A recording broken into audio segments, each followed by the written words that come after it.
ஐயா, டெத்து ஒண்ணு போயிட்டான் ஐயா. அதுதான் வர முடியல ஐயா. சாரி ஐயா. இன்னைக்கு இவன் ஒருத்தர் ஒரு ராகாவளி டெல்லியில இருந்து ஒருத்தர் வரான், அந்த ராகாவளி வரான் பாண்டிச்சேரிக்கு. பாண்டிச்சேரிக்கு ஒரு ராகாவளி வரானே இன்னைக்கு. ஆமா ஆமா ஐயா, அது டியூட்டிக்கு தான் கிளம்பிடுறேன் ஐயா.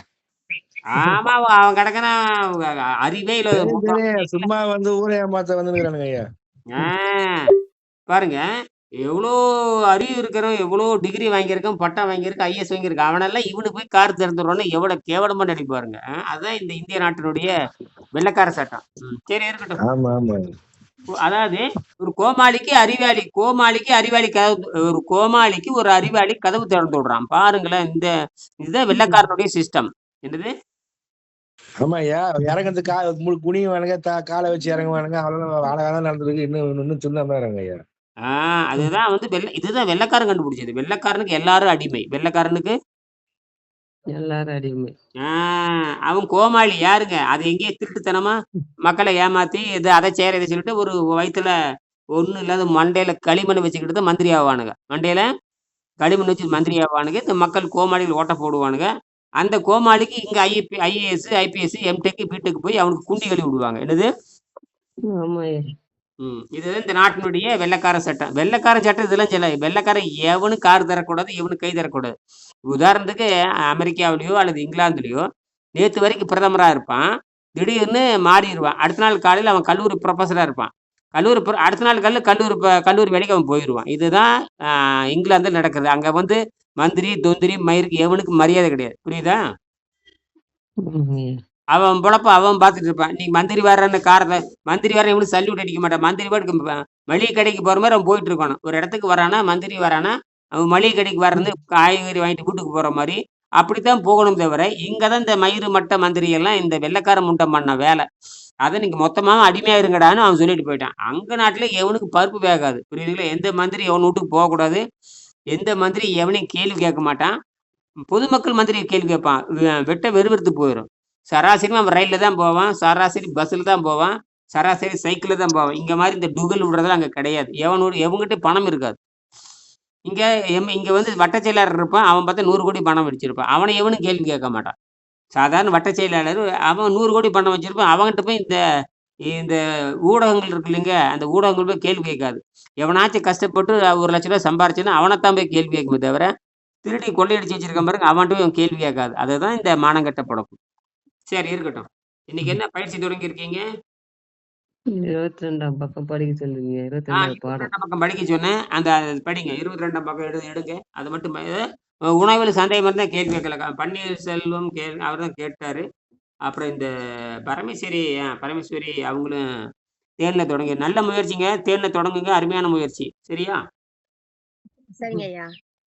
பாருங்க, பழனிவேல் அவர் பில்டிங் இன்ஜினியர் தான். அவர் வந்து 7 நாளா நீரில் இருக்காரு. இன்னைக்கு தான் வந்து 7 நாள் நீரில் இருந்து இன்னைக்கு தான் வந்து கீரை சாப்பிட்ருக்காரு. கீரை வேக வச்சு சாப்பிட்ருக்காரு. உடம்பு நல்லா இருக்குன்னு சொல்லிட்டாரு. இதை 10 ஆண்டு மாணவர்.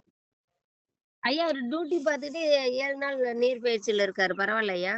அது டியூட்டி எனக்கு சும்மா எனக்கு அது ஒயிட் கலர் அதாவது சொல்லுவாங்க, சட்டை அழுக்காத வேலை தானே. என்ஜினியருக்கு எங்க என்ன வேலை? ஒரு பொண்ணாக்கு என்ஜினியர் உலகத்துல சோம்பேறி என்ஜினியர் தான். உலகத்துல சோம்பேறி என்ஜினியர். அங்க சும்மா நின்று ஆளுகளை வேலை வாங்குறதா. அங்க டாய் தூக்கி போயிட்டு சும்மா கதை விடுவானுங்க. ஃபீல்டுக்கு போறோம், புடலங்காய்க்கு போறாங்க. ஒன்றும் இல்லைங்க. என்ன மம்டி எடுக்க போறான்? என்ஜினியருக்கு வேலையே கிடையாது. என்ஜினியருக்கு சும்மா நின்று இருக்கிறதா. டீ காப்பி போண்டா தின்னுட்டு குசு விட்டுட்டு வந்துட்டு இருப்பானுங்க. இதுதான் என்ஜினியர் பண்ண. நானும் எனக்கு வீடு கட்டணும் இப்படித்தான் பண்ணிட்டு இருந்தது. எல்லாம் சும்மா ஏமாத்துறவங்க தான். அவன் யார அந்த சிட்டால் தான் பண்ணிட்டு இருப்பான். யார் பண்ணிட்டு இருப்பான்? இந்த ஸ்பாட்டுக்கே அவன் போக மாட்டானுங்க. எந்த கவர்மெண்ட் ஸ்பாட்டுக்கு போறானுங்க? அவங்க பார்ல உட்காந்து சாராயம் குடிச்சிட்டு இருப்பானுங்க. பார்ல உட்காந்து சும்மா அப்ளிகேஷன்ல கையெழுத்து போட்டு கட்டுறது கட்டியாச்சு. அது 10 நாள் டொடக்குன்னு உடஞ்சு போயிடும். இதுதான் இவனுக்கு இந்த இந்தியாவில் இருக்கிற இன்ஜினியர்ஸ். ஆமா, இவனுக்கு தான் அறிவாளி. அப்புறம் அவனுக்கு அடிமைகளாக தான் வச்சிருப்பானுங்க. எவ்வளோ திருட. அதனாலதான் வந்து மந்திரிக்கு அந்த எவனையும் மதிக்க மாட்டானுங்க. ஏன்னா எல்லாம் திருட்டு போயிடுங்க. எல்லாத்துக்கும் பணம் வாங்குறவனுங்க. இவன் அவனை கேட்க மாட்டான், எவன் கேட்க மாட்டான். இதுதான். சரி இருக்கட்டும். இப்ப நான் விஷயத்துக்கு வரலாம். 22ஆம் பாடத்தை எடுங்க. ஐயா முகம் தெரியல ஐயா உங்களுக்கு. முகம் தெரியலையா? ஆமா.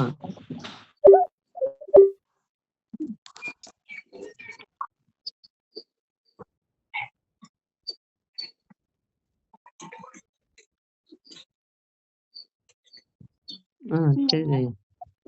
22ஆம் பாடத்துல 22ஆம் பாடம் அந்த கீழே கீழே என்ன சொல்லியிருப்போம்? கீழே 22ஆம் பாடத்துல கீழே என்ன எழுதி படிங்க. அதுல இருந்து அப்படியே தொடங்குங்க. படிக்கட்டும் ஐயா. 22ஆம் பாடம் கீழே படிங்க. மிகினும் குறையினும் நோய் செய்யும் நூலோர் அதுல இருந்து வழி தொடங்குங்க. முதல எண்ணிய மூன்று. ஐயா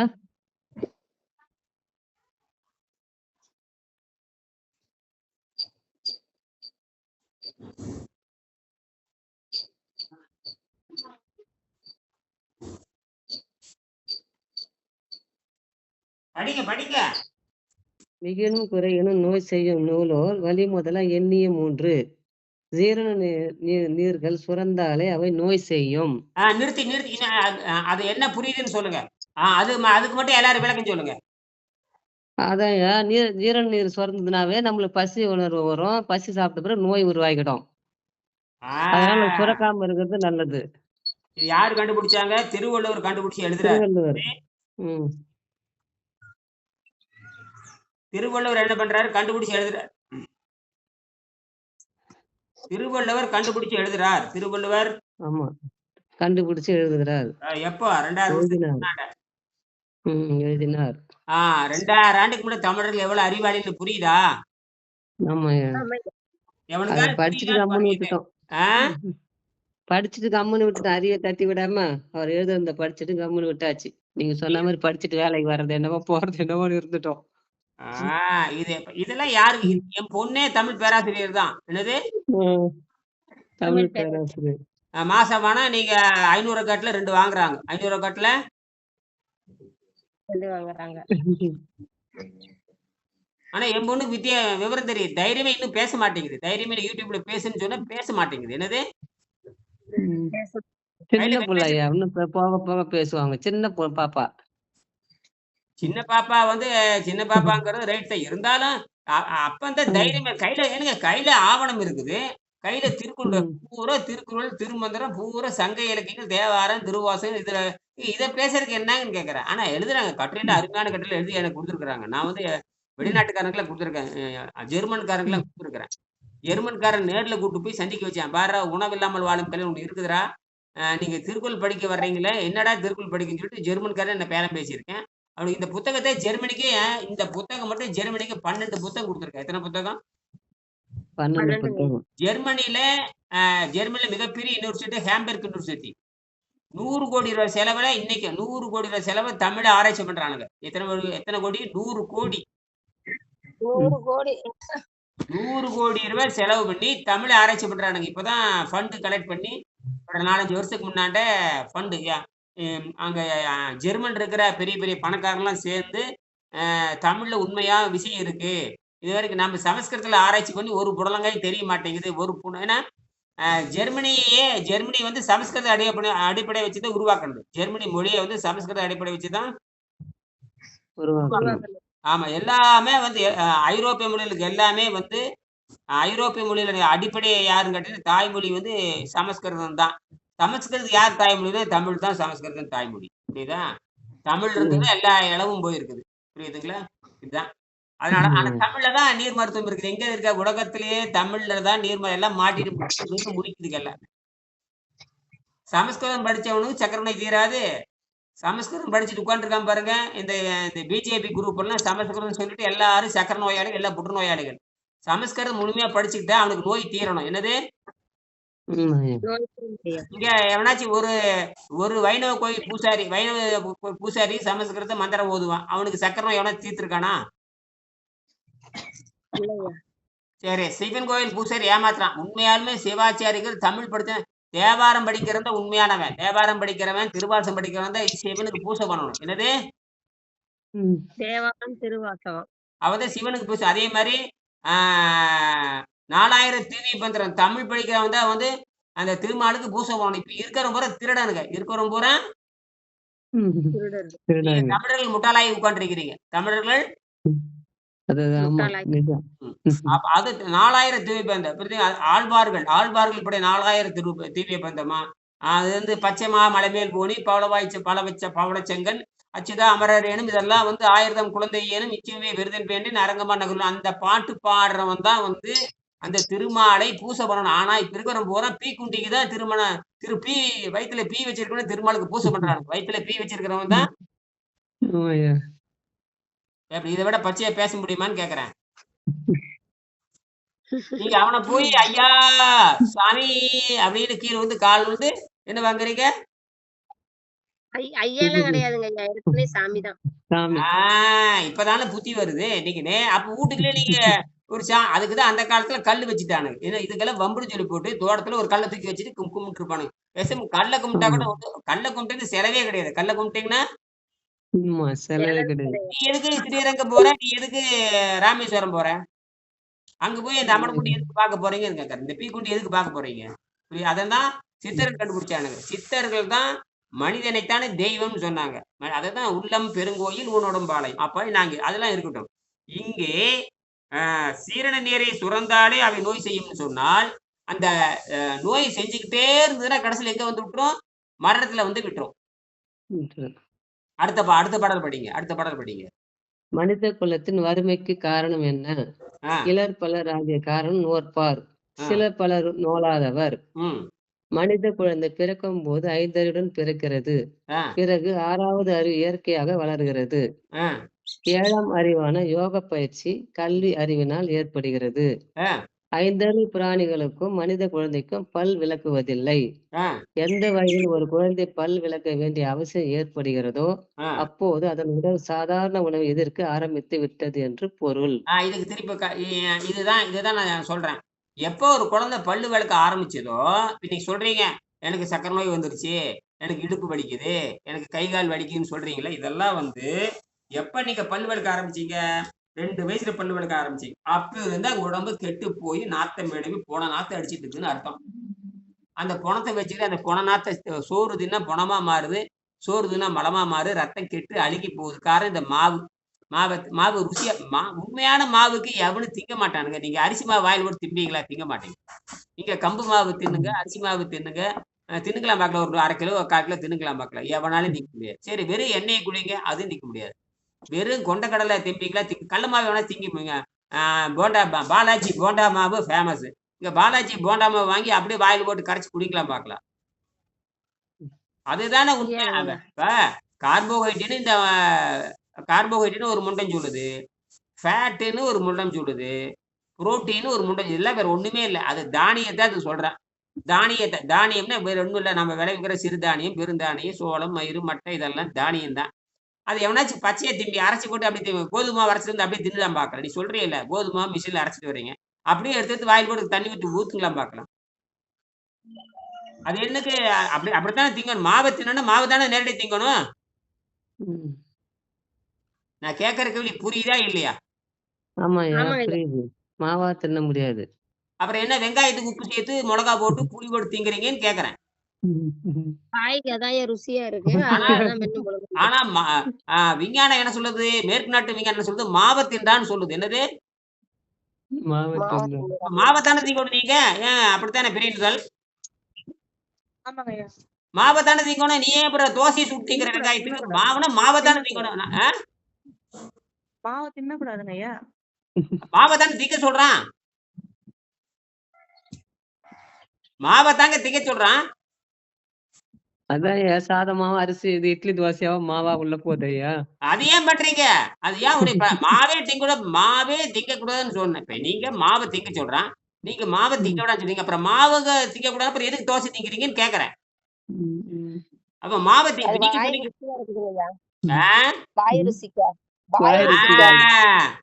வாய் ருசிக்கு தின்னு போட்டு நோய் வந்து மாட்டிட்டீங்க. அவன் என்ன சொல்றான்? மாவை தான் திங்க சொல்றான். நேரடியா மாவு, நேரடியா கொழுப்புனா எண்ணெய். அப்ப என்ன மாவு வர மாவு வாங்கிக்கணும். நேரடியா அவன் சொல்ற கருத்துறது உங்களுக்கு சொல்ல புரிய வைக்கிறான். அவன் மாவை திங்க சொல்றான். மாவுன்னா அரிசி மாவு அல்லது கடலை மாவுன்னு வச்சுக்கலாம், அது கொண்ட கடலை மாவுன்னு வச்சுக்கலாம், அல்லது ராகி மாவுன்னு வச்சுக்கலாம், ஏதோ ஒரு அளவு வச்சுக்கலாம். கையில ஒரு குத்து வர மாவு எடுத்துக்கணும். அப்புறம் எண்ணெய்ங்கிற ஃபேட்னா கொழுப்புன்னு வச்சுக்கலாம். ஒரு கடலெண்ணெய் கொஞ்சம் அந்த மாவையும் கடலெண்ணெய் கொண்டு பிணைஞ்சிட்டு அவ்வளவுதான், முடிஞ்சு போச்சு. அப்படியே திங்க சொல்றான். நீங்க என்ன பண்ணுங்க, வர மாவு எடுத்துக்கங்க, கொஞ்சம் எண்ணெய் ஊத்தி பணிஞ்சு தின்னுகிட்டே இருங்க. அதுதான் வந்து அறிவியல் சொல்லுது. என்னது? ம். என்ன பண்ணக்கூடாது அதையா? அதுதான் மாவு, அதுதான் கொழுப்பு. தின்னுங்கள பார்க்கலாம். தின்னுங்க நாங்க பார்க்கலாங்கிறேன். மாவு தின்னா செரிமானம் நாங்க ஆகாதுங்கய்யா. நீரே பருகிக்கிறோம்யா. நல்லா இருக்கு. ஆ? எங்களுக்கு அதெல்லாம் வேணாம். எங்களுக்கு அதெல்லாம் மாவு வேணாங்கய்யா. தின்னா நாங்க நீரே யாரோ சாப்பிட்டுக்கிறோம். நீரே ஒருத்தர் பேசுங்க. போதுன்றாங்க. இருங்க. ஒருத்தர் பேசும்போது ஒருத்தர் குடுத்துற பேசாதீங்க. இப்ப பிறந்தல் சொல்லிட்டு அப்புறம் அப்புறம் பரமேஸ்வரி சொல்லுங்க. பிறந்தல் சொல்லுங்க. நீரே பருகிக்கிறோம்யா. அதுவே நல்லா இருக்கு. எங்களுக்கு அந்த மாவெல்லாம் வேண்டாம். நாங்க தெரிஞ்சுக்கிட்டோம். உலகம் இப்ப நாம பேசுறது உலகத்துக்காக பேசிட்டு இருக்கோம். உங்களுக்கு உங்களுக்கு நான் புரிய வைக்கிறது எதுக்குன்னு கேட்டீங்கன்னா, இப்படி இனியன் இப்படித்தான் குருட்டு முண்டமா இருந்தாருன்னு சொல்றேன். 50 வருஷம் முன்னாடி இப்படித்தான் நானும் குருட்டு முண்டமா இருந்தேங்கிறேன். இப்ப நான் நேரடியா கேள்வி கேட்கிறேன். அறிவியலாவே நான் கேள்வி கேட்கிறேன். தவறான அறிவியல கேள்வி கேட்கிறேன். மாவுனா மாவு தான் தீங்கணும். கொழுப்புனா எண்ணெய் தான் தீங்கணும். அப்ப மாவு கையில எடுத்துக்கணும். அப்புறம் கொழுப்பு இப்பதான் அறிவியல் சொல்லுது. மாவை கையில எடுத்துக்கணும். கொழுப்புக்கு எண்ணெய் எடுத்துக்கணும். இப்ப மாவு அதிலேயே 3 வந்துரும். மாவும் வந்தாச்சு, கொழுப்பும் வந்தாச்சு, புரதம் வந்தாச்சு.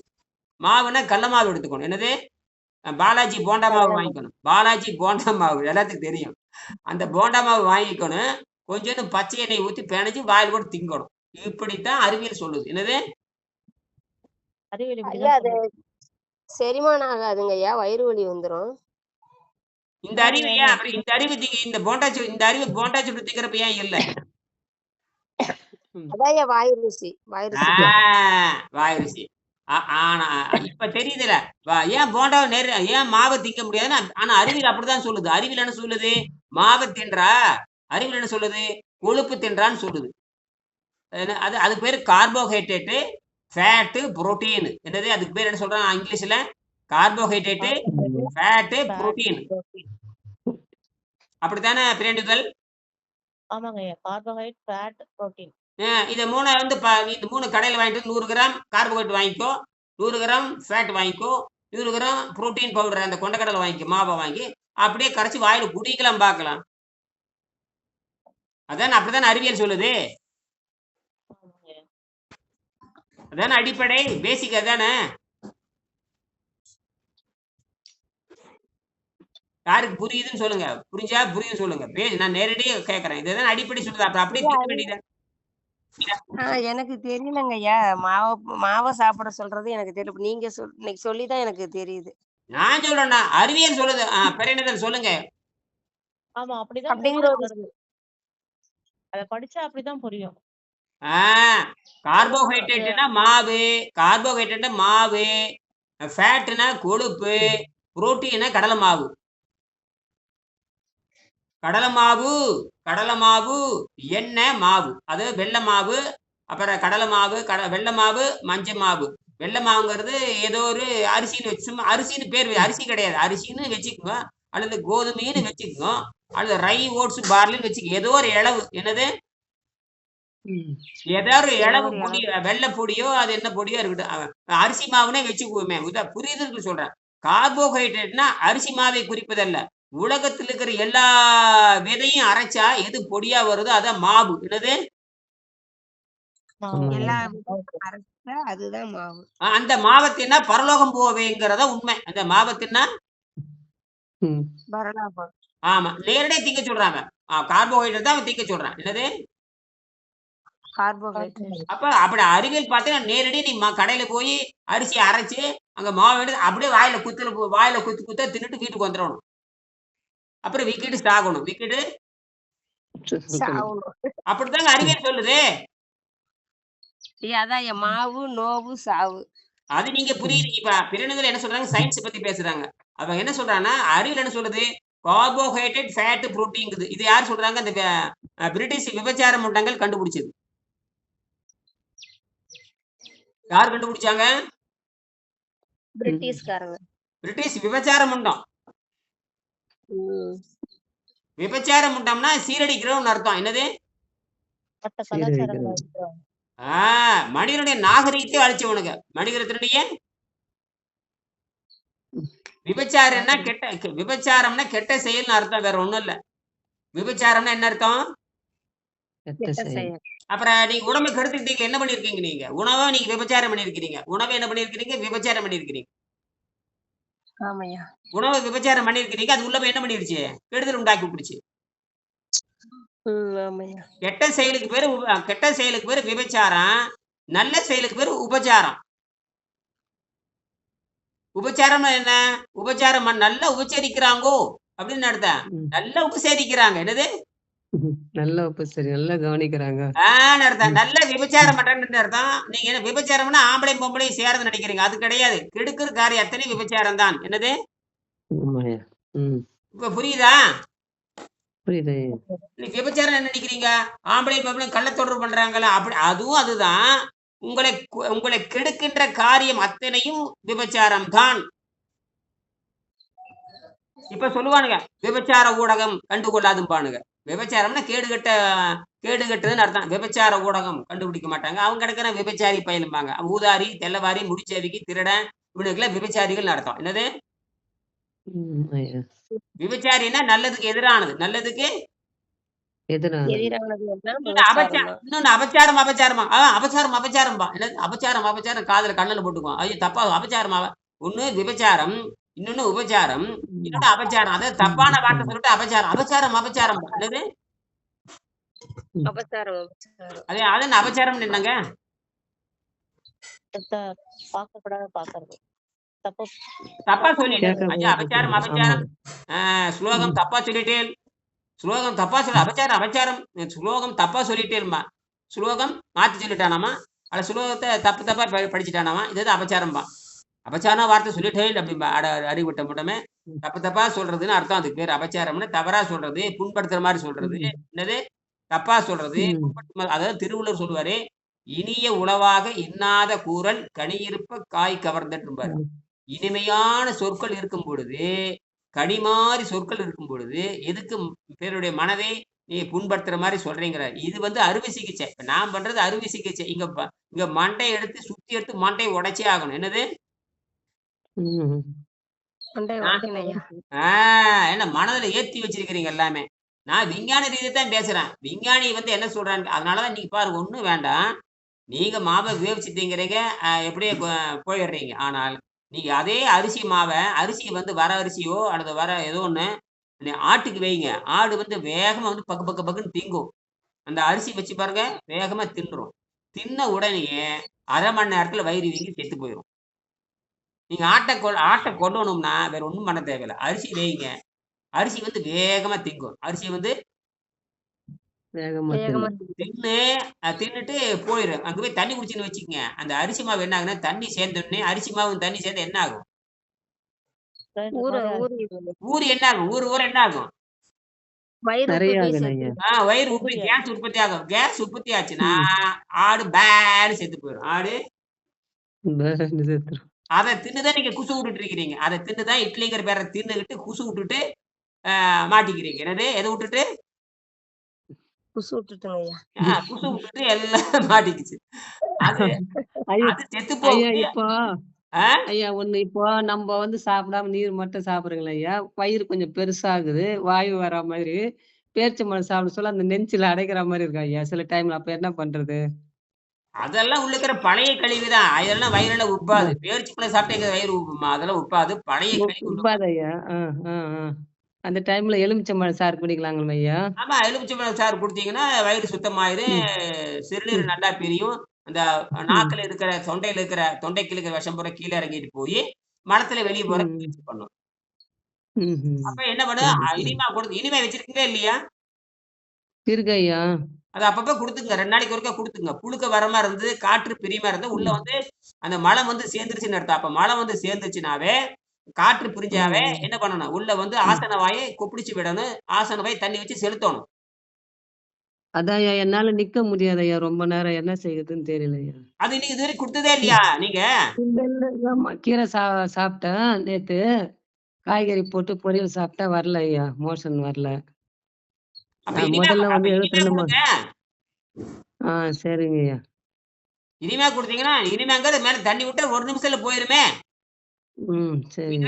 கொடுத்ததே இல்ல. 13 நாளா 20 நாளா கொடுத்ததே இல்லையா? இல்ல. ஆனா தானா வந்துரும் ஐயா. 3 நாள் நல்லா இருக்கும். உங்களை கேட்டிருக்கிறேன். வந்துரும்னு சொல்லிருக்கேன். சாப்பிட்டுதான் வந்துரும். ஏதாவது காய்கறி கீரை போட்டா. பரவாயில்ல. அப்படி போயிட்டா தினம் இடிக்க போங்க. உணவு பழக்கத்தை நிறுத்தியாச்சு. அப்புறம் எப்படி மழை வரும்? பழைய மலத்தை எடுக்கிறதுக்கு தான் முயற்சி பண்ணுவோம். புது மலமா வராதுக்கு அது கீரை தானே கொடுக்குறோம் நாம. ஆமா ஐயா, அதுதான் சொல்றேன். பழசு எடுக்கத்தான். பழசு அப்ப பிரச்சனை இல்லை. உங்களுக்கு அப்படி மனசு அடைச்சிருந்தா வயிறு உப்பி இருக்கும், தலை சுத்து, மயக்கம், கிடுப்பு, சோர்வு, நடக்க முடியாது. கேஸ் ஏறிடுதுன்னா செத்துதான் போகணும். கேஸ் ஏறிச்சுன்னா சாவுதான். நேர கேஸ் அந்த வாயு வந்து கொஞ்சமா தான் இருக்கும். ஆனா உடம்பெங்கி நிறைஞ்சிரும். 1 கிராம் வாயு, ஒரே 1 கிராம் வாயு போதும் ஆளை சாவடிக்கிறதுக்கு. என்னது? ஒரே 1 கிராம் கேஸ். 1 கிராம் கேஸ் இருந்தா போது ஆளை கொன்றும். என்னது?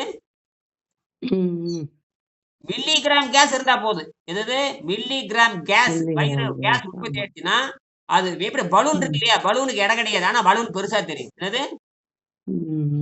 பலூன் காத்து ஊதும் பொழுது பலூன் பெருசாகுதே இல்லையா? நீங்க நினைச்சுக்கிறீங்க பலூன் பூரா இரும்பு போட்டுருக்குன்னு நினைச்சிருக்கேன். இரும்பு கிட்ட ஒரு புடலங்கா கிடையாது. வெறும் கேஸ் தானே.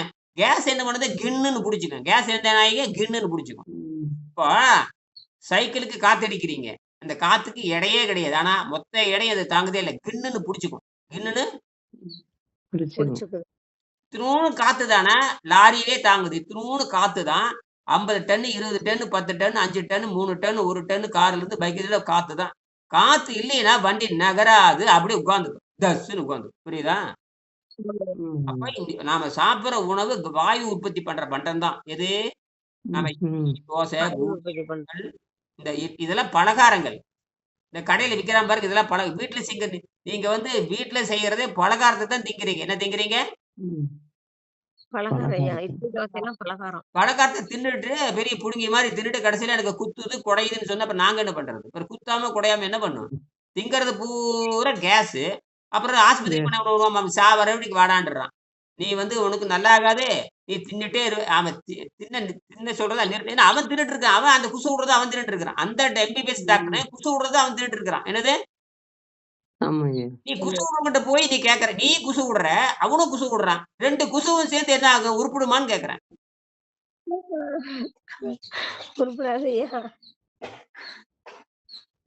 இதுதான் வந்து மண்டையில உடைக்கிற. சுத்தி எடுத்து மண்டையில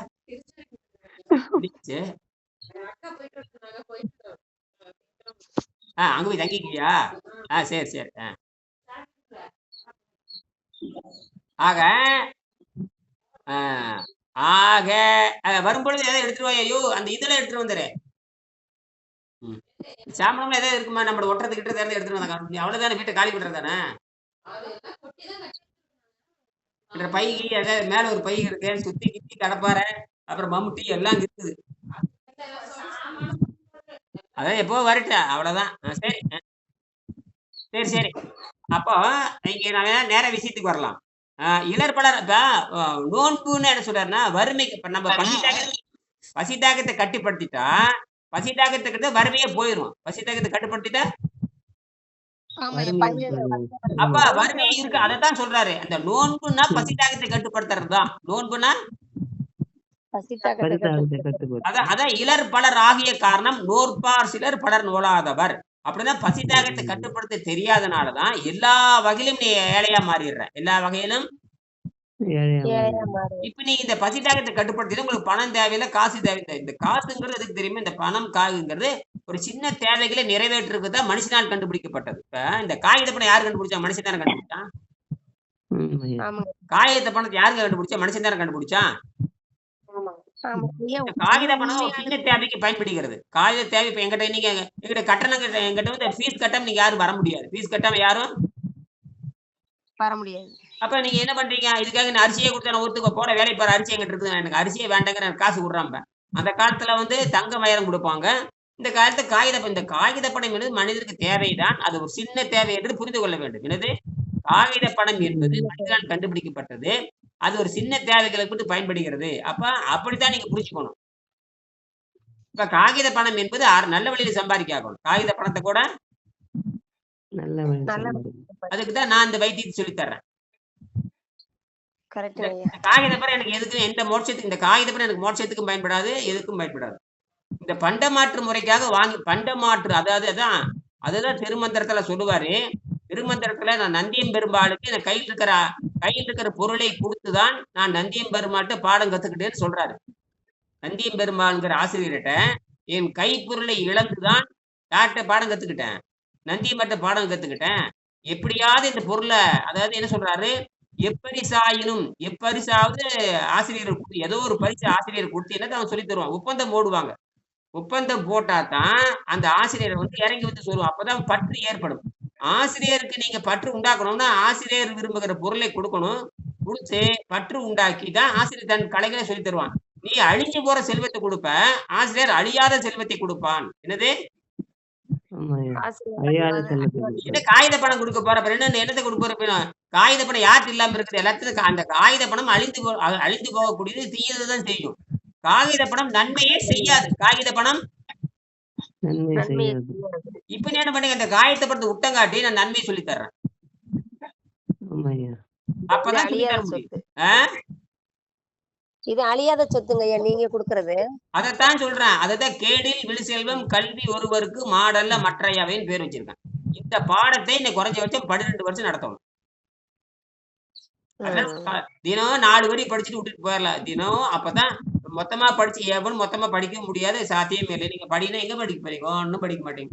நான் அப்புறம் சும்மா அப்படி உட்காந்துட்டு அப்படியே நோண்டிட்டே இருக்க வேண்டியது. இப்படித்தான் அந்த மனசு போகுது. நான் அப்படி இல்லை. 20 நாள் பார்த்துக்கிட்டே இப்ப பாரு எனக்கு நேரமே கிடையாது. படிச்சுட்டே இருக்கிறேன், சிந்திச்சுட்டே இருக்கிறேன்.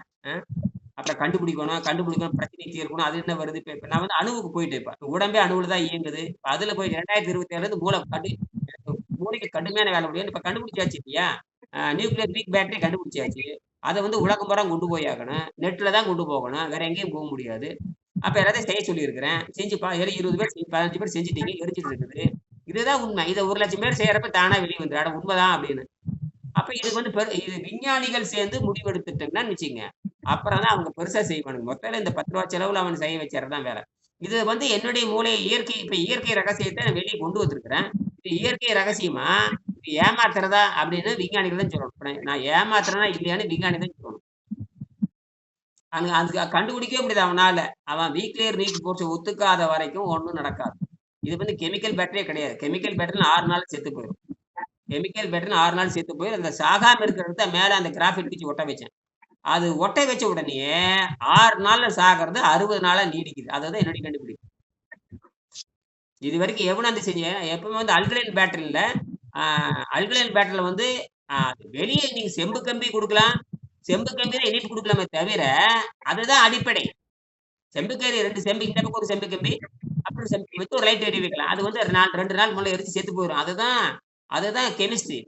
நான் பண்றது கெமிஸ்ட்ரியே கிடையாது. நான் பண்றது பிசிக்ஸ். இயற்பியலுக்கு போயிடுறேன்.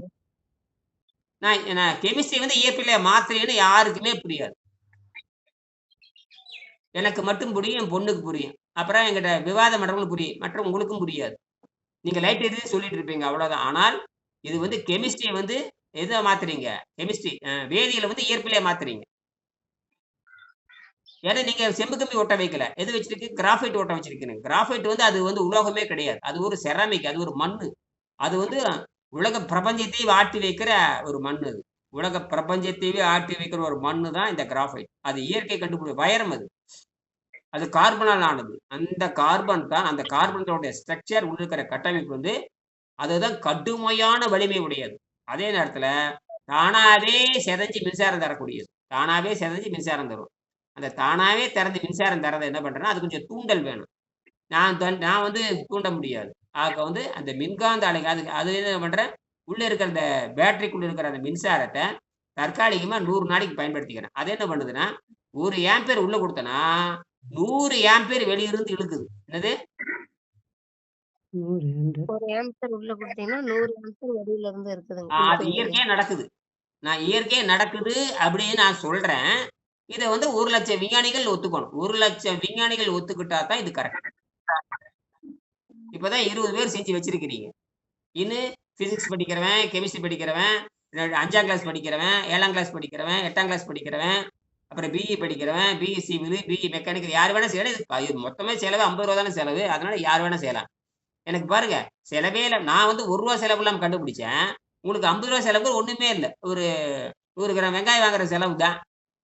அவ்வளவுதான். நீ அது வந்து எரிஞ்சுக்கிட்டே இருக்கு. நீங்க முன்னாடி வச்சு தியானம் கூட பண்ணலாம். அப்படியே பச்சை விளக்கு போட்டீங்கன்னா பாருங்க, வீட்டுல இரவு நேரத்துல ஒரு சின்ன வீடே பச்சையா தெரியுது. வீடே சின்ன ரூம்ல வச்சு நீங்க சின்ன ரூம் அறை கட்டிருப்பீங்க, இந்த படம் எல்லாம் வச்சிருப்பீங்க. அதை வச்சு பாருங்க, இரவு நேரத்துல பாத்தீங்கன்னா என்ன லைட்டு கண்ணு கூசுதா, பச்சை அவ்வளவு அழகா இருக்குது. என்னது? ஆமா அந்த ரூம் ஃபுல்லா வெளிச்சம் இருக்கு. எப்படி துருவம் பாருங்க அப்படியே அணையாம எரிஞ்சுக்கிட்டே இருக்குதுன்னா சூடும் வராது செத்தும் போகாது அப்படியே எரிஞ்சுக்கிட்டே இருக்குதுன்னா இதுதான் இதுதான் மெய்ஞானம் அர்த்தம். இதான் மெய் அறிவியல். அது வந்து உள்ள இருக்கிற டெக்னிக்கல் புரிஞ்சுது அணுவை புரிஞ்சுக்கிறது. அணுவை அதான் கடவுளை வந்து அணுவாய் இருப்பானே. அது இன்னும் கடவுளை பத்தி சொல்லும் பொழுது கடவுள் எங்க இருப்பாருன்னு கேள்வி கேட்கறாங்க. கடவுளை எங்க இருப்பாருன்னு கேட்கும் போது கடவுள் அணுவாய் இருப்பாருங்கிறான். இன்னொருத்தன் சொல்றான் அதே எப்படி ஆமா அணுவுக்குள்ள எங்க இருப்பான்னு அணுவிலடா அணுவை வந்து அணுவை சதகோடி கோடிடினும் அணுவை சதகோடி கோடிடினும் அதனுள்ளும் இறைவன் இருப்பான் அப்படிங்கிற அது ஆச்சரியமான விஷயம். அதாவது அணுவை வந்து 100 கோடியே பிரிச்சாலுமே அதுக்குள்ள கடவுள் இருப்பாங்கிறான். அருமையான பிசிக்ஸ்ல அது. அதாவது அணுவை பிளக்க முடியாதுன்னு இவன் சொல்ற இந்த முண்டங்கள் சொல்றாங்க அணுவை பிறந்தானுங்க. ஆனால் தமிழர்கள் என்ன எழுதியிருக்கனா அணுவை 100 பங்கா பிரிக்க 1 பங்கா பிரிக்கிறதுக்கே 50 வருஷம் ஆச்சு. அணுவை 100 பங்கா பிரிச்சு அதுல இருக்கிற அது வந்து அவ்வளவு கண்ணுக்கு சிறிதா அதுக்குள்ளேயும் கடவுள் இருப்பான்னு சொல்றானுங்க. இதுதான் மெய்யியல் வருது. அணுவை சதகோடி நூறிடினும் அணுவை சதகோடி நூறிடினும் இறைவன் அங்கே இருப்பான்னு தமிழ் மெய்யியல் சொல்லுது. அப்ப அணுவை பற்றி மிகப்பெரிய ஹைப்போதீசிஸ் வச்சிருக்கானு தமிழர்கள். இதுதான் உண்மை, தமிழ் உண்மை. சரி வர்றோம். அப்ப மனித குழந்தை பிறக்கும் பொழுது 5 அறிவுடன் பிறக்கிறது. என்ன எதோட மனித குழந்தை எத்தனோட பிறக்கிறது? 5 அறிவோடு பிறக்கிறது. பிறகு 5ஆம் அறிவு பிறகு 6ஆம் அறிவு இயற்கையாக வளர்கிறது. 6ஆம் அறிவு எப்படி வளருது? இதுக்கு போய் டிகிரி வாங்கணும்னு கேட்கறேன். பரமேஸ்வரி போய் நீங்க கேட்டா படிக்க தெரியலங்கிறீங்க. நீ பகுத்தறிவு இருக்குது இல்ல, பகுத்தறிவு இருந்தா படிக்கும். பகுத்தறிவு பயன்படுத்தி முயற்சி பண்ணணும். என்னது ஆமா இயற்கை 6ஆம் அறிவு கொடுத்திருக்கிற தமிழ் வந்து மொத்தமா தமிழுக்கு 30 எழுத்து இருக்குது. உயிர் எழுத்து 12 மெய் எழுத்து 18. உயிர்மெய் எழுத்து தான் 217. நீங்க உயிர் எழுத்து 12ம் மெய் எழுத்து பட்டு உச்சரிப்பு சொல்லி பழகிட்டீங்கன்னா எல்லா தமிழ் உலகத்தில் இருக்கிற எல்லா தமிழ் புத்தகத்தை தான் சொல்றேன். தமிழ் புத்தகத்தை எழுத்து கூட்டி படிச்சிடலாம். அப்படி எழுத்து கூட்டி படிச்சுட்டே இருந்தீங்கன்னா வந்துடும். அந்த காலத்துல தினத்தேதி படிச்சுதான் அறிவு வளர்த்துக்கிட்டானுங்க. தினத்தேதி படிச்சுதான் கடையில போடுவானுங்க. அப்ப வந்து பாத்தீங்கன்னா இந்த முடி திருத்தகத்துல கொண்டாந்து வச்சிருவாங்க. அப்ப தினத்தேதி படிச்சு எல்லாரும் பள்ளிக்கூடம் போனவன் போகாதவன் பூரா தினத்தேதி படிப்பானுங்க. என்னது தினத்தேதி படிச்சு புலவரா மாறிட்டாங்க. என்னது புலவரா மாறி பாட்டே எழுதிட்டானுங்க. அதுதான் அறிவுன்னு இருக்கும். அது காரணம் முயற்சி. என்னது நீங்க என்ன பண்றீங்க? அப்படியே உட்காந்துட்டு மங்குனி மாதிரி உட்காந்துக்கிட்டு திங்கிறது பேடுறது மங்குனி மாதிரி உட்காந்துக்கிட்டு எனக்கு எல்லா அறிவு வேணும், ஒரு அளவும் வராது. நீங்களாவது பரவாயில்ல, இந்த டபுள் டிகிரி வாங்கினவங்களும் உன்னை விட மோசமா இருக்கிறாங்க. என்னது நீங்களாவது பரவாயில்ல, டபுள் டிகிரி வாங்கலாம் இடுப்பு போய் கிடக்குது. டபுள் டிகிரி சக்கரை நோய் வந்து கிடக்குது, மூட்டு நோய் வந்தது, முழங்கால் வந்து புற்றுநோய் வருது. எல்லாம் நீங்க பரவாயில்ல, 1000 மடங்கு நீங்க பரவாயில்ல, 1000 மடங்கு பரவாயில்லையா. சரி நம்ம நேரடியா வெங்கடேசனே பேசுவான். வெங்கடேசன் டபுள் டிகிரி வாங்கினது, school first, college first, university first. அவருக்கே டவுசர் கண்டு போச்சு. அவருக்கு வெங்கடேசனுக்கே டவுசர் கண்டு தான் கண்டுபிடிக்கிறாரு. வெங்கடேசரே போய் சேர்ந்துருவோடா, நீ செத்து போயிருன்னு தெரிஞ்சு போச்சு மாவானே. நம்ம படிச்சதுல தண்டம் முடிவு பண்றாரு. படிச்சதெல்லாம் தண்டம் முடிவு சித்தர்கள் ஆராய்ச்சி பண்றாரு. சித்தர்கள் தான் அவருக்கு அறிவை தந்தார்கள். என்னது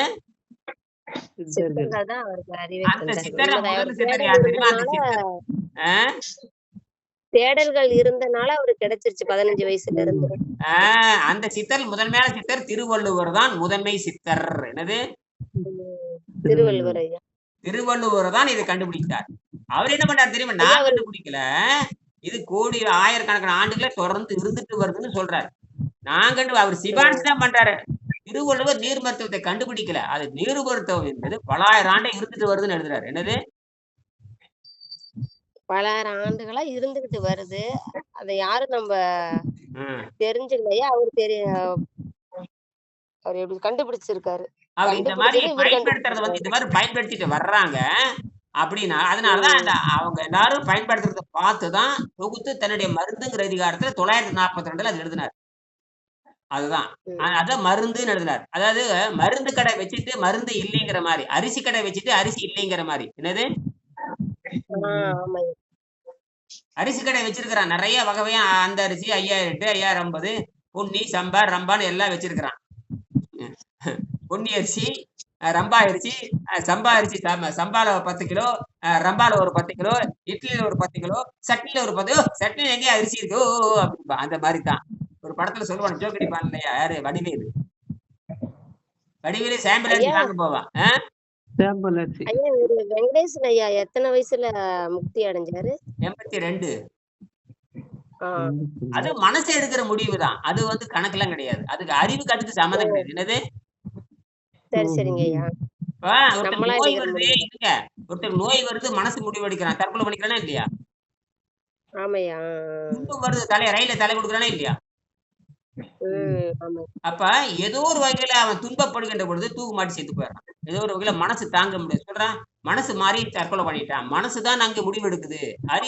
அறிவு தடை செய்ய பாக்குது, அறிவை தாண்டி மனது முடிவு எடுக்குது. என்னது, அறிவை தாண்டி மனம் முடிவு எடுக்குது. பெரிய பெரிய பணக்காரெல்லாம் தற்கொலை பண்ணிக்கிறானுங்க. பெரிய பெரிய பணக்காரெல்லாம் ஆமையா.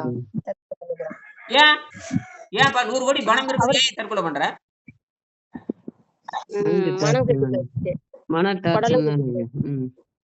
சமீபத்துல மனம் உடல் 2 வருஷத்துக்கு 3 வருஷத்துக்கு முன்னாண்ட உலகத்துல மிகப்பெரிய பணக்கார கிருஷ்ணா, அது மாதிரி கர்நாடக சீஃப் மினிஸ்டர் கிருஷ்ணாவுடைய மருமகன், அவன் காஃபி டேன்னு ஒரு கம்பெனி ஆரம்பிச்சான். காஃபி அவங்ககிட்ட போய் காஃபி குடிச்சுன்னா 200 ரூபா. அவன் இந்தியா பூரா காஃபி கடை திறந்தானுங்க. அது பேர் பணக்காரன் மட்டும் குடிக்கிற இடம். யாரு, பணக்காரன் மட்டும் காஃபி குடிப்போம். ஒரு காஃபியோட நாம ஒரு காஃபி 5 ரூபாய்க்கு குடிச்சிட்டு இருந்தா 500 ரூபாய்க்கு குடிச்சிட்டு இருக்கான். 2 ரூபாய்க்கு கொழுத்து எரிஞ்ச பணக்காரன் அங்க போவான். யாரு, கொழுத்து நல்ல சம்பளம், மாசம் சம்பளம் வாங்குறதுக்கு அந்த கும்பல் தான் போய் காப்பி குடிக்கும். அவன் என்ன பண்ணிட்டான், ஒரு நாளைக்கு 100 கோடி வியாபாரம் ஆகும். வருஷத்துக்கு 10,000 கோடி எதுவுமே சம்பாதிக்கிறான். அவன் என்ன பண்ணா, என்ன நினைச்சானே தெரியல, இந்த 4 வருஷத்துக்கு முன்னாட அங்க கிருஷ்ணா நதியில போய் தற்கொலை பண்ணிட்டான். என்னது,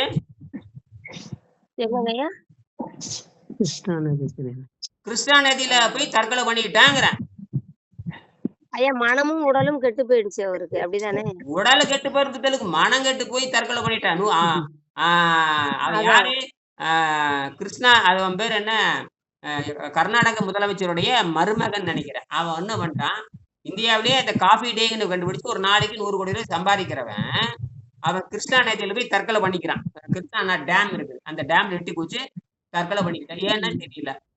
எவ்வளவு பணம், ஒரு நாளைக்கு 100 கோடி ரூபாய் சம்பாதிக்கிறவன். நீங்க ஒரு நாளைக்கு 500 ரூபாய் சம்பாதிக்கிறீங்க, அவன் ஒரு நாளைக்கு 100 கோடி சம்பாதிக்கிறவன் ஏன் தற்கொலை பண்ணான்னு தெரியல. என்னது, ஏதோ ஒரு வகையில யாரோ டார்ச்சர் கொடுத்துருக்காங்க, ஏதோ ஒரு வகையில. அப்ப சரி, பணம் ஏன் காப்பாத்தலன்னு கேக்குறேன். அதுதான் பணம் எப்படி காப்பாத்துவோம்? அறிவாத வேலை செய்யணும் இல்லையா? அறிவு வேலை செஞ்சிருக்கணும். அது அறிவை கண்டுபிடிக்க தெரியல அவருக்கு. அப்புறம் போய் அப்ப இதுதான் எல்லாருமே. அப்ப பணம் என்பது ஒரு சின்ன தேவைதான் என்று புரிந்து கொள்ள வேண்டும். பணம் என்பது, அவர் பணத்தை நோக்கி மட்டும் ஓடி இருக்காரு ஐயா, நிம்மதியை தேடி வரல. அறிவை பயன்படுத்தி நிம்மதியை தேடி வரல. நிம்மதி அதான் இயற்கை.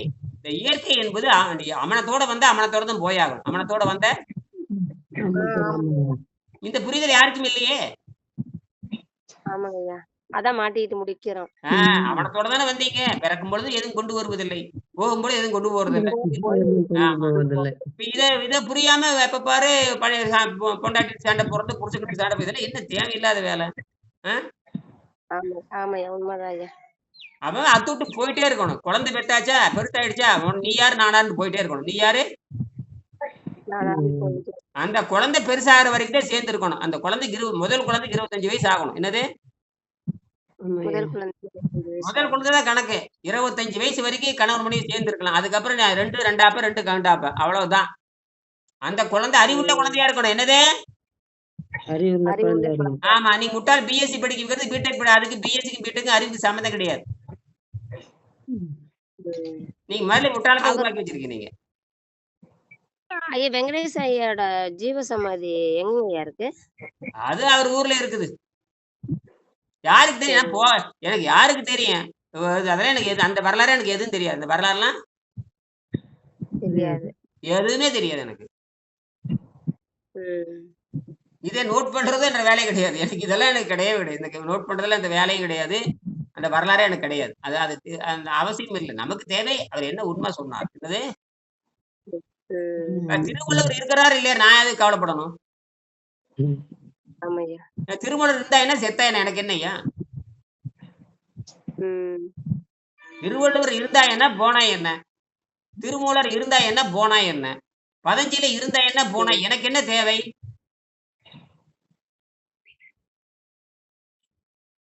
சொல்லுங்க, எனக்கு என்ன தேவைங்க சொல்லுங்க. ஆமாய்யா. திருக்குறள் திருவள்ளுவர் எழுதியிருக்காரு, அந்த புத்தகத்தில் இருக்கிற கருத்தை படி நடைமுறைப்படுத்துறது என்ற வேலையை தவிர திருவள்ளுவர் எப்ப பிறந்தாரு, திருவள்ளுவர் எப்ப செத்தாரு, திருவள்ளுவர் ஒண்ணு கடிச்சாரா, திருவள்ளுவர் பீ பேண்டாரா, திருவள்ளுவர் கல்யாணம் பண்ணாரா, எனக்கு சமாதி இந்த கேள்வி எனக்கு தேவையில்லை. இந்த கேள்வி எல்லாம் தேவையில்லை. வாத்தியார் சொல்லுகிற கணக்கு பாப்பியா, வாத்தியார் ஒண்ணு கிடைக்குது பாப்பியா நீ? கணக்கு தாய்யா. நான் மண்டையில ஏறுதே இல்லையா கலையில? வாத்தியார் பள்ளிக்கூடத்துக்கு வராரு, பாடம் நடத்துறாரு, கணக்கு சொல்லி கொடுத்துட்டு போயிடறாரு. கடைசியில வாத்தியார் முன்னாண்ட பாரு, வாத்தியார் பின்னாண்ட பாரு, வாத்தியார் பொண்டாட்டி பாரு, வாத்தியாரோட புள்ளை வைப்பாரு, அவர் என்ன திக்கிறாரு, என்ன பேடுறாரு, இதெல்லாம் வாத்தியார் பத்தி முடிக்கிறதுக்கு ஆராய்ச்சின்னு கேக்குறேன். இது தேவையில்லாத வேலை. தேவையில்லாத வேலை அதெல்லாம். இப்படித்தான் அறிவியலை புரிஞ்சுக்கணும். இப்படிதான் அறிவியலை புரிஞ்சுக்கணும். அவர் எங்க செத்தா என்ன, எங்க போனா என்ன, எங்க சுடுகாடா என்னன்னா, அவர் கடல்ல செத்து போனாரா, ஆத்துல செத்து போனாரா, அது பூமியில புதைச்சாங்களா, அது ஆவியில விட்டாங்களா, இல்ல எலக்ட்ரிசிட்டி வச்சு சுட்டாங்களான்னு இதெல்லாம் எனக்கு எதுக்கு தேவைன்னு நான் கேக்குறேன். இப்ப இனியன் செத்து போட்டான்னு வச்சுங்க, இனியன் பாடம் நடத்தினாரா, மூடிட்டு அதை படி செய்யணும். என்னது அது போட்டு இனியர் குட்டு விட்டாரா, இனியர் பொம்பளைக்கு போனாரா, இனியர் சாரை கடைக்கு போனாரா, எப்படி அவர் செஞ்ச தேவை அவர் சொல்லி கொடுத்தது வரைக்கும் நல்லா இருந்தது. அதுக்கப்புறம் நீங்க சொல்லி கொடுங்க. என்னது அதுதான் விஞ்ஞானம். ஒரு வாத்தியார்கிட்ட ஒரு பையன் பாடம் படிக்கிறான்னா, வாத்தியார் செத்து போனதுக்கு அப்புறம் இவன் வரணும். அந்த இடத்துக்கு யார் வரணும்? அந்த மாணவன் வரணும். என்னது அவன் வந்துதான் உலகத்தை திருத்தல். இப்படிதான் வாழையடி வாழையாக, வாழையடி வாழையாக, வாழையடி வாழை, இப்படித்தான் திருவள்ளுவர் வந்தார், இப்படித்தான் திருமூலர் வந்தார். தவிர திருமூலரையே சொல்லி கொடுத்துட்டு இருப்பாரான்னு கேக்குறேன். அவருக்கு பொழப்பில்லையா, திருமூலருக்கு பொழப்பில்லையான்னு கேக்குறேன். சரி, அப்படி பாத்தீங்கன்னா வள்ளலார் 50 வயசு கூட தாண்டல, 52 வயசு தான். என்னது யாருக்கு சத்தம் வருது, யாருக்கு சத்தம் வருது? பழனிவேல் கொஞ்சம் நிறுத்துங்க, பழனிவேல் நிறுத்துங்க, வகுப்பு முடிய நேரம் ஆயிட்டு இருக்குது. நிறுத்திட்டாரு. இப்ப வள்ளலார் ஏன் 50 வயசுல செத்து போனான்னு கேட்கலாமா? அவர் செத்து போகலைங்கிறாங்க. சரி, செத்து போகலன்னு அவர் வள்ளலார் செத்து போகல, ஒளியா மாறிட்டாங்கிறாங்க. சரி, ஒத்துக்கிறேன். ஏன் ஒளியா மாறினா 50 வயசுக்குள்ள? இன்னும் 1000 வருஷம் இருந்தீங்களா, அறுக்க வேண்டியதானே? ஏற வள்ளலாரவே கேள்வி கேட்கிறேன். வள்ளலாரு சாகலிங்க, நான் ஒத்துக்கிறேன், உண்மையில சாகல, அவர் ஜோதியா மாறி. ஏன் அவ்வளவு அவசரம் பண்ணியான்னு கேட்கிறேன். 50 வயசுல ஏன் ஜோதியா மாறணும்? பதில் சொல்லுங்க. கலைஞர் பதில் சொல்லுங்க. பெரிய பதில் சொல்லுங்க. பதில் சொல்லுங்க. நீங்க சொல்லிதான் தெரியுது 52 வயசுல அவரு ஒலி ஆனார்னு. சரி, ஏன் அவசரப்படுறேன்னு கேக்குறேன். எங்களுக்கு இன்னும் 2000 வருஷம் இருந்தா எங்களை கழுத்து அறுக்கலாம் இல்லைங்களே. பழனிவேல் சொல்றதான் கரெக்ட். பழனிவேல் சொல்றாரு, அவருக்கு கொஞ்சம் வாய்ப்பு கொடுங்க. பழனிவேல் இப்ப பேசுங்க. ஐயா, டெஸ்டினேஷன் அவரோட வந்த வேலை முடிஞ்சு போச்சு. அவர் அடுத்தது மேல அடுத்த கட்ட பயணத்துக்கு அவர் தொடர்றாரு. இதுதான் உண்மை. அதான் உண்மை. அதனால அவர் ஜோதியா மாறிட்டாரு. வேலை முடிஞ்சு போச்சு, வீட்டுக்கு போயிருவோம். அதேதான், வீட்டுக்கு போய் வேலை முடிஞ்சா டிராவல் முடிஞ்சது, அவ்வளவுதான், பயணம் கம்ப்ளீட்டட். இல்ல அவருக்கு தெரியும் எப்படி இருந்தாலும் கரெக்ட், எப்படி இருந்தாலும் முக்தி அடைஞ்சாகணும். அது 10 வயசுல முக்தி அடைஞ்சா என்ன, 50 வயசுல முக்தி அடைஞ்சா என்ன? அப்படி பாத்தீங்கன்னா இவரு ஆதிசங்கர் 33 வயசுலயே முக்தி அடைஞ்சிட்டாரு. என்னது 33 வயசு. அப்புறம் போய் கேப்பீங்க, ஏன் போய் செத்துன்னு கேப்பீங்க நீ போய் அங்க போய்? அவனுக்கு முடிவு தெரியும். எல்லாத்துக்கும் முடிவு எப்படி இருந்தாலும் முடிவு ஒண்ணுதானே. ஆர்லின் ஜாபு, அப்புறம் அது அவங்களுக்கு தெரிஞ்சு போச்சு. வந்த வேலை முடிஞ்சது. எப்படி இருந்தா இவ கேட்டா என்ன, கேட்காட்டி என்ன, முடிஞ்ச அளவுக்கு உண்மையை சொல்லியாச்சு. நீ நம்ம போற தியானம் பண்ணி உயிரை விட்டுட்டு போயிடுறாங்க. தியானம் பண்ணி உயிரை விட்டு கரெக்ட். போயிடுவாங்க. வந்த வேலை முடிஞ்சிருச்சு, கிளம்பிட்டாங்க. அப்ப நீங்க அது வயசு என்ன வித்தியாசம்னு கேக்குறேன். அதுதான் நான் இது ஆதிசங்கர் 33, வள்ளலார் 55, வெங்கடேசன் 82. இனி என்ன இப்ப நீங்க கூட போலாமே. இப்ப என்ன எனக்கு என்ன இங்க இருந்து இடத்த உலகத்தை கிழிக்க போறேனா? இருந்து இடத்த சாதிக்க போறேன். எவன் சேர்த்தா எனக்கு என்ன, நான் போயிட்டே இருப்பேன். எனக்கு என்னது? ஆமாய்யா. இப்ப எதுக்கு நான் உங்களோட காலகத்தை அறுத்துட்டு இருக்கணும் உனக்கு? இப்ப நான் இப்பவே வகுப்பு முடிச்சுட்டு இனியோட முடிஞ்சேன்னா முடிஞ்சு போச்சு கதை. அது ஏங்க சொல்லி கொடுத்தாச்சு, பயிற்சி கொடுத்தாச்சு, எல்லாரும் வந்து ஜீரணி நிறுத்தி தெரிஞ்சுட்டீங்க. அப்புறம் புத்தகத்தை முடிச்சுட்டு போய் இப்போ பொண்ணு கூட சித்தனை பேசிட்டேன், அது வரைக்கும் திருச்சி வரைக்கும் போறேன்னு சொல்லி போயிட்டு வாமான்னு சொல்லிட்டேன். வரப்போ 2 பொருள் எடுத்துட்டு சொன்னேன். அவ்வளவுதான், வந்தா வேலை முடிஞ்சா போக வேண்டியதுதான். இப்படியே போயிட்டே இருக்க வேண்டியதுதான். இடையில சும்மா உட்காந்துட்டு ஒரு வாரம் அறுத்துக்கிட்டே இருந்தா எவனால் ஆகிறது? இதெல்லாம் அவங்க புரிஞ்சுக்கிறாங்க. உண்மை எழுதி அதான் வந்து அறிவாளிகள் வருவார்கள், சித்தர்கள் வருவார்கள், அவரவர் பங்குக்கு அவரவர்கள் செய்வார்கள், பிறகு அவர்கள் போய் விடுவார்கள் தான் பகவத்கீதை சொல்லுது. என்னது? பகவத்கீதை சொல்லுது. பகவத்கீதை அப்படி சொல்லுது. அது ஒரு பகவத்கீதை நிர்ணயமா இருக்கும். பகவத்கீதை ஆசிரியர் வந்து மாணவனுக்கு சொல்லி கொடுப்பது, மாணவன் வந்து ஆசிரியருக்கு கேள்வி கேட்பது. அதுதான் குரு, அதாவது ஆசிரியர் மாணவன் சேர்ந்து பேசிக் கொள்கின்ற ஒரு நெறிதான் பகவத்கீதை. இப்படித்தான் அந்த 3 வகையா பகவத்கீதைன்னு சொல்லுவாங்க. இதுல வந்து இது இன்னும் வந்து பாத்தீங்கன்னா இன்னும் உபநிஷத்துக்குன்னு சொல்லுவாங்க. இன்னொன்னு ஒன்று இருக்குது. அது 3 தான் அடிப்படை. இது 3 தான் அடிப்படை பகவத்கீதைன்னு சொல்லுவாங்க. அது சமஸ்கிருதத்துல முக்கியமான 3 வந்து பாத்தீங்கன்னா பகவத்கீதை, தச உபநிஷத்துக்கள், இன்னொன்னு பிரம்மதேசம். அது டக்குன்னு வரமாட்டேங்குது. பிரம்மசூத்திரம். என்னது? பிரம்மசூத்திரம். இந்த பிரம்மசூத்திரம், அப்புறம் பகவத்கீதை, தச உபநிஷத்துக்கள். தசம்னா 10 வகையான உபநிஷத்துனா அடுத்தவங்க சொல்லி கொடுத்தது. இதெல்லாம் பாத்தீங்கன்னா இது எல்லாமே ஆசிரியர் மாணவன் பேசிக்கொண்டது. ஆசிரியர் மாணவன் பேசிக்கொண்டு விளக்கம் அளிக்கிறது தான். அதுதான் இந்த 3 தான். இப்ப நாம எப்படி பேசிட்டு இருக்கிறோம்னு அதே தான். இதுக்கு பேர் தான் செய்முறை கல்வின்னு பேர். இதுக்கு தான் குருகள் கல்வி, செய்முறை கல்வின்னு பேரு. இதெல்லாம் சொல்லி கொடுப்பாங்க. இதுல வந்து பிரம்மசூத்திரம் ரொம்ப முக்கியமானது. அதுக்கப்புறம் என்ன சொல்லுவானுங்க? பகவத்கீதை முக்கியமானதுப்பா. அப்புறம் என்ன சொல்லுவாங்க? உபநிஷத்துக்கள் முக்கியமானது. உபநிஷத்து அர்த்தம் உபநிஷத்துனா அருகில் அமர்ந்து கேட்பதுன்னு அர்த்தம். உபநிஷத்துனா அருகில் அமர்ந்து கேட்பது. என்னது? அருகில் அமர்ந்து கேட்பது. அப்படி இதுதான் அர்த்தம். பள்ளிக்கூடத்துல என்ன பண்றீங்க? வாத்தியார் பக்கத்துல வந்து கேள்வி கேட்கிறேன். அதேதான் அது. ஆசிரியர் பள்ளிக்கூடத்துல ஆசிரியர் இருப்பாரு, முன்னாடி போட்டு உட்காந்து பக்கத்தால உட்காந்து கேட்டுட்டு இருப்பீங்க. அதுதானே? அதைத்தான் அங்க பண்ணி இருக்கிறாங்க. இது என்னன்னா ஆசிரியருக்கு மாணவனுக்கான விவாதம் தான். பாருங்க, இந்த படத்தை பாத்தீங்கன்னா அர்ஜுனன் உட்கார்ந்து இருப்பான், அவன் உட்காந்து இப்படி கை நீட்டிட்டு இருப்பான், அவன் கேள்வி கேட்பான். இப்படித்தான். அந்த அர்ஜுனனுக்கு வந்து தேர் ஓட்டி இருக்கிறான், கண்ணன் தேர் ஓட்டி இருக்கிறான். இப்படிதான் கதை சொல்றான். அர்ஜுனன் வந்து வில்வித்தையில சிறந்தவன், தேர்ல எடுத்துட்டு போயிட்டு இருக்கேன். கீழே யாரு தேர் ஓட்டுறான்னு? கண்ணன் தேர் ஓட்டுறானாமா. அடேங்க அப்பா! டிரைவரே, அதாவது ஸ்டூடெண்ட்டுக்கு டிரைவரே யாரு கேட்டீங்கன்னா கண்ணன் தான். இவர் யாரு உட்காந்து போறாரு? அர்ஜுனன் உட்காந்துட்டு போறாரு. தேர் ஓட்டுறது யாரு? கண்ணன். யார் ஓட்டுறாங்க?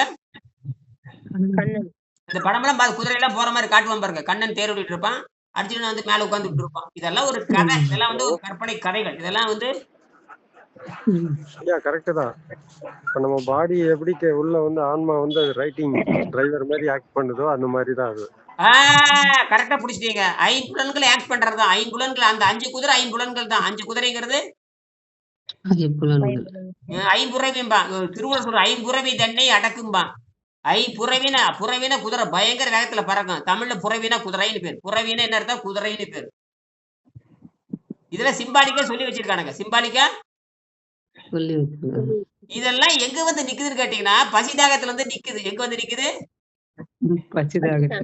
பசிதாகத்தை கட்டுப்பாடு. இங்க பாருங்க, இத்தனை விஷயம் எங்கடா வச்சிருக்கான்னா பசிதாகத்தை கட்டுப்படுத்திட்டா எல்லாமே புரியுங்கிறான். என்னது? ஆட்டோமேட்டிக்கா புரியுங்க. ஆமா, சுத்தி வளைச்சு அங்கேயே வந்து நிக்குது பசிதாகத்திலே. அங்கதான் எங்கடா இருக்கு பெரியசாமி. அதாவது பேசும் தெய்வம் பெருசன், பேசும் தெய்வம் மனுஷன், பெரிய சாமி சோறுன்னா அவரு படம்படி சொல்லுவாங்க. பேசும் தெய்வம் மனுஷன், பெரிய தெய்வம் சோறு. பேசும் தெய்வம் மனுஷன், பெரிய தெய்வம் சோறுன்னு கிராமத்து மக்கள் சொல்லுவாங்க. ஆக சோறு இல்லைன்னா ஒண்ணுமே இல்லைங்கிற. ஆனா சோத்தை நிறுத்தி பழகிட்டா மூளை வேலை செய்ய ஆரம்பிக்கும். மூளை இல்ல, இது மூளைக்கு வேலை இல்ல, மூளைக்கு அடியில ஒண்ணு இருக்குது, அதுதான் வேலை செய்ய ஆரம்பிக்கும். அது பேரு மனோன்மணின்னு பேரு. மனோன்மணி. அந்த மனோன்மணி தான் மனோன்மணியும் சுந்தரனார் கேள்விப்பட்ட மனோன்மணி. நீராறும் கடலுளுத்த நிடமடந்தை கெடிலொழுகும் பாடுறீங்க. அவர் தான் மனோன்மணியின் பேரு. மனோன்மணியும் சுந்தரனார் பல்கலைக்கழகம் இருக்குதா இல்லையா? அவர் தான் மிகப்பெரிய புலவர். அவர் தான் இந்த பாட்டு எழுதினாரு. எது தமிழ்த்தாய் வாழ்த்து எழுதினாரு. உலக அளவுல புகழ் பெற்றது.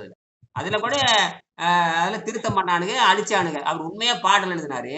இந்த அரசியல்வாதி மூட்டங்கள் சில வருத்தம்னா திருத்தம் பண்ணி கருணாநிதி என்னென்னமோ பண்ணிக்கிட்டு நாசம் பண்ணி இளவெடுத்து நாசம் பண்ணி தமிழுக்கு சீரடிச்சானுங்க எல்லாரும். இப்படித்தான் அவன் வசதிக்கு இது பண்ண பேடிகள் எல்லாமே. என்னது தமிழ் பேடிகள். என்னது தமிழை படித்துக் கொண்டு தமிழுக்கு கேடு செய்யற பேடிகள் தான். ஒரு புலவர் என்ன எழுதுறாரோ அதை அப்படியே சொல்ல வேண்டியதானே புலவர். இப்ப நான் வந்து ஒரு பாட்டு பாடுறேன்னா நான் வந்து பாட்டு பாடினா என்னுடைய சொந்த விருப்பத்தில் பாடுறேன். நீ என்ன மாதிரி திருத்துறாதையா? பண்ணக்கூடாது. அப்படி பண்ணதுதான் இந்த திமுக கூட்டம், அதிமுக எல்லா கூட்டமும் அருவருப்பான கூட்டம் தான். என்னது இதை விட மோசமானது பிஜேபி கூட்டம். உலகத்தையே நாசம் பண்றது பிஜேபி கூட்டம். என்னது நாசம் பண்ணி இதுதான் இதெல்லாம் யாரா காரணம் கேட்டீங்கன்னா வெள்ளைக்காரன் தான் காரணம். இதுக்கு எல்லாமே வெள்ளைக்காரன் அந்த விபச்சாரி பையன் தான் காரணம். நம்மளை கெடுத்து குட்டிச்சவராக்கி மூடத்தனமாக்கி முட்டாளாக்கி. சரியா? இதோட நிறைவு செய்யலாம். அப்போ நிறைவு செய்ய நேரமாச்சு. அப்போ இலர் பலர் ஆகிய காரணம் நோற்பார் சிலர் பலர் நோலாதவர். அப்படின்னா நோன்பு நோற்ற கற்றுக்கொண்டால் நீங்கள் வறுமை போயிருந்து எப்ப 2000 ஆண்டுக்கு நடத்துறாரு அதை சொல்லி முடியுங்க. பிறக்கும் பொழுது அதோட சொல்லி நிறைவு செய்ய நேரமாச்சு. படிங்க மறுபடியும். மனித குழந்தை பிறக்கும் போதையா அதை மட்டும் படிச்சு நிறைவு செய்யுங்க. நேரமாச்சு. மனித குழந்தை பிறக்கும் போது 5 அறிவுடன் பிறக்கிறது. பிறகு 6வது அறிவு இயற்கையாக வளர்கிறது. 7ஆம் அறிவான யோக பயிற்சி கல்வி அறிவினால் ஏற்படுகிறது. 5 அறிவு பிராணிகளுக்கும் மனித குழந்தைக்கும் பல் விளக்குவதில்லை. எந்த வகையில் ஒரு குழந்தை பல் விளக்க வேண்டிய அவசியம் ஏற்படுகிறதோ அப்போது அதன் உடல் சாதாரண உணவை எதிர்க்க ஆரம்பித்து விட்டது என்று பொருள். அவ்வளவுதான். இந்த சந்தேகத்தை வந்து மறுபடியும் மத்தியானம் 1:30 மணிக்கு இதையவே படிச்சுட்டு வாங்க. 22ஆம் பாடத்தை மறுபடியும் வந்து மத்தியானம் 1:30 மணிக்கு பேசலாம். ஐயா என்ன உணவு? காலைல தேன் குடிச்சிட்டேன். இதுக்கப்புறம் நான் என்ன பண்றேன்? அப்புறம் தேன் தண்ணி தான் போடுங்க. ஒரு வாட்டுக்கு தேன் தண்ணி போடுங்க. அப்படியா ஐயா? ஒரு வாட்டு தேன் தண்ணி போடுங்க. மலச்சிக்கல் வர மாதிரி இருந்துச்சு, வாந்தி வர மாதிரி இருந்ததுன்னா முருங்காய் வேக வச்சு சாப்பிடுங்க. அப்புறம் மலச்சிக்கல் வர மாதிரி காற்று பிரியமா இருந்தா ஆசனத்துல தண்ணி வச்சு எடுத்து விடுங்க. புரியுதா? ஒண்ணும் பண்ணாது. வழியெல்லாம் போயிட்டே இருப்பாருங்க. இப்ப கலைஞர் எந்திரிச்சு நல்லா தானே பேசிட்டு இருக்காங்க. ஐயோ அம்மான்னு சத்தம் போடல. இன்னைக்கு கொஞ்சம் பரவாயில்லையா பாதா வலி எங்க போச்சுன்னு கேக்குறா. அது கூட பயந்து கிடந்தீங்க. 13 வருஷம் பயந்து கிடந்தீங்க. ஐயோ வலிக்குது. 13 வருஷம் பெட்ல படுத்திருந்தேன். 13 வருஷம் பெட்ல படுத்து அதுக்கு என்ன பண்றது? அது 13 வருஷங்கிறது உங்களுக்கு தெரியாம உட்காந்துட்டீங்க. அதுக்கு என்ன பண்றது? நீங்களாவது 13 வருஷம். ஒரு வக்கீல் வந்து 17 வருஷம் படுத்துட்டு அவனை போய் நான் பார்த்தேன். நீங்களாவது 13 வருஷம். ஒருத்தன் 17 வருஷமா எங்க தெரியுமா? ரயில்பட்டி பெரம்பூர் ரயில்பட்டி தொழிற்சாலை பக்கத்தால ஆசாத் நகர்ங்கிற இடத்துல அவன் இருந்தான். அவனே பார்த்தேன். அவன் அப்படிதான் என்னது செங்கல்பட்டு நீதிமன்றத்துக்கு போயிட்டு வழக்கெல்லாம் வர்றவன் படிக்கட்டு ஏறி டபார்னு கீழே விழுந்தவன் தான் 17 வருஷம் பெட்ல விழுந்துட்டான். எல்லாம் அரிசி சோறு பண்ற வேலை. என்னது அரிசி சோறு. வெள்ளைக்கார அதான் சொல்றான் அரிசி சோறு திங்கற சொல்றான். அவன் அரிசி சோறு நேரடியா சொல்லல. அவன் சொல்றது கார்போஹைட்ரேட் சாப்பிடுறான்னு சொல்றான். என்னது கார்போஹைட்ரேட் உலகத்துல டேஞ்சர். என்னது உலகத்துல டேஞ்சர். உலகத்துல டேஞ்சர். கார்போஹைட்ரேட் வச்சு கார்போஹைட்ரேட் வேற ஒண்ணும் இல்ல. கார்போஹைட்ரேட் தமிழ் அதுக்கு மாவுன்னு அர்த்தம். என்னது மாவை திங்க சொல்றானுங்க. ஒவ்வொரு டாக்டரும் உங்களை மாவை திங்க சொல்றான். என்னது அதைத்தான் பன்னீர்செல்வம் தின்னு போட்டு எனக்கு நோய்ங்கிறாரு. அதைத்தான் பன்னீர்செல்வம் தின்னு போட்டு திங்க தெரியாம தின்னு போட்டு நோய்ங்கிறார். அதைத்தான் நேமா பழனி அவரு பாருங்க. அவரு இன்ஜினியர் உட்காந்துருக்காரு பாருங்க. பழனிவேல் அவரு பில்டிங் இன்ஜினியர். நீங்க எலக்ட்ரிக்கல் இன்ஜினியர், அவர் பில்டிங் இன்ஜினியர். இன்னொருத்தர் காலையில் ஒருத்தர் வந்தாரு பாருங்க. அவர் ட்ரிபிள் இன்ஜினியர். பாருங்க நம்மளுக்கு வந்து சேர்றது பூரா சிவில், அப்புறம் இன்ஜினியரு, அப்புறம் எலக்ட்ரானிக். நமக்கு இனிகிட்ட யாரா சீடுன்னு கேட்டீங்கன்னா சிவில் படிச்சது, மெக்கானிக்கல் படிச்சது எல்லாம் நம்மகிட்ட யாரு இருக்காங்க? ஜூனியரா வேலை செய்யறாங்க. என்னது அப்ப இது வந்து தெரிஞ்சுக்கங்க. அறிவுதான் முக்கியம். அதாவது கற்றவருக்கு சென்ற இடமெல்லாம் சிறப்பு, கற்றவனுக்கு இது எதிரமா இயற்கையில வருது. நீ டிகிரி வச்சுட்டு ஆட்டுறதுல இங்க நடக்காது. டிகிரி வச்சு ஆட்டுறவனா இருந்தா தன் நோய் தானே தீர்த்துக்கணும். தன் நோயை ஆமா. எவன் ஒருத்தன் தன் நோயை தானே தீர்த்து கொள்றானோ அவன் தான் அறிவாளி. அவன் தான் உண்மைதான் அறிவாளி. ஐயா. ஐன்ஸ்டீனே தன்னோட நோயை தீர்க்க முடியல, அப்புறம் இருந்தாலும் எப்படி முட்டாள் தானே, நம்பர் 1 முட்டாள். ஐன்ஸ்டீனே தன்னோட நோயை தீர்க்க முடியல. அவரு அதே மாதிரி உங்களுக்கு மாதிரி தான் அவர் கல்லீரல் கெட்டு போச்சு. என்னது? ம். கல்லீரல். அந்த முட்டாள் எப்ப பாரு சிகரெட் குடிச்சிட்டே இருப்பாப்ல. அந்த முட்டாள் எப்ப பாரு நீங்க காப்பி குடிச்சிட்டே இருப்பீங்க, அந்த முட்டாள் சிகரெட் குடிச்சிட்டே இருப்பான். என்னது? ஆமாய்யா. சிகரெட். ம். சிகரெட் குடிச்சு கல்லீரல் பிரச்சனை வந்து பெப்டிக் அல்சர் வந்துருச்சு, லிவர் ஃபேட்டி வந்து அந்த பையனா செத்து போயிட்டான். சரியா? சந்திப்போம். நன்றி. சரிங்க. நன்றி.